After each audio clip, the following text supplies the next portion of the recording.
I'm not sure which I want to see end quicker, the Biden administration or the winter of 22. Let's take a poll. That'd be a great, why don't you let me know, which are you looking forward to ending the soonest? Winter or Joe Biden in the White House? That might be an interesting question. Put it in the chat right now. They're looks like they're going to put That'll a poll light it up. Fun. We'll see. That's fun. We want to get underway because this is a particular video that I have a special interest in. Joe Biden met with the National Governors Association. They come to Washington every February. When I was governor, I was at 10 of these things. They have a winter meeting and they have a summer meeting.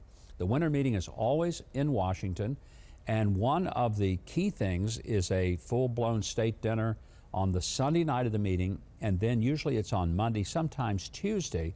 All the governors gather with the president, usually, and vice president at the White House, and they have a real informal, just round the table kind of meeting. Now, some presidents were better than others. To be honest with you, the best president to ever deal with in these was Bill Clinton. By far the best. He brought his senior level cabinet people to every one of these. He himself sat there for the entire 2.5, 3 hours.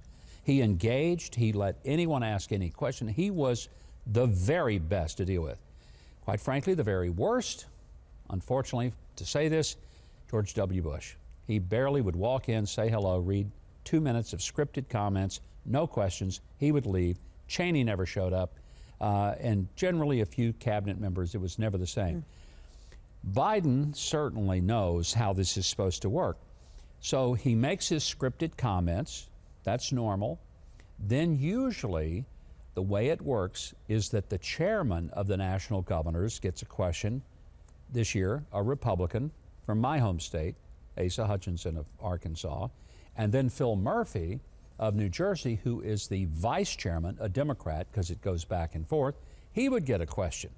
And then after that, there would be questions from other governors, or maybe the president would say, I've got to go. But there would always be those two obligatory questions of courtesy to the chairman and vice chairman, one Republican, one Democrat. This is what happened when Biden finished his remarks. Watch this. Don't I stop and take any questions y'all may have? And they tell me I'm supposed to call on Governor Cox first. Great. I think we'll have Supreme Court candidates. Thank you, guys. How long is your short list? Thank you, guys. Let's go. Thank you, guys. Thank you. Come on, let's go. Thank you. Thank you, guys. Well, first of all, as you can see, the staff stepped in and didn't allow him to take any questions. Now, notice how I phrased that. They didn't allow him. And did you hear how he phrased it? He said, let's see, they tell me, first of all, he said, I'll take any questions you have. Well, they tell me. Who is they? You're the president, dude. Who is they? They don't tell you nothing you don't want to do. And if they do, then you're not really the president. You're just simply sitting in the chair and somebody's pulling your string. I've never seen anything like this ever in my life. So finally, they tell him to call on Governor Cox. No, that's not how this works. This is a meeting with the NGA. You call on the chairman, and then you call on the vice chairman, and then it doesn't matter who you call on. You can get up and walk out, but you always do that. This is the amateur hour. And remember when Biden got elected and all these people, especially the never-Trumpers, these people that I just can't stand, they call themselves Republicans, they're not. They supported Joe Biden and all his liberal policies, and they talked about how, well, it'll be great to have some adults in the room, great to have the experience. This is the most amateurish White House I've seen. Yeah. Even when people came in and were new to it, they had a better control of how things traditionally work and the protocol. A kindergarten classroom has more courtesy. It is just truly unbelievable. So I wanted to throw that one out. This is Joe Biden at the National Prayer Breakfast. This also happened this week. He makes some comments that are cringeworthy, but I want you to think about if these comments had been made by Donald Trump or George W. Bush, and think about the reaction the press would have had. Here they are. You know, when you know one another, when you know, and no matter how badly you disagree, and people think, Rev, that in the days it's divided here, we had a lot of flat-out old segregationists still in our caucus. But Teddy Kennedy would argue like hell with Jim Eastland, and they'd go down and have lunch. Didn't agree with one another, but they treated each other with respect even in that day.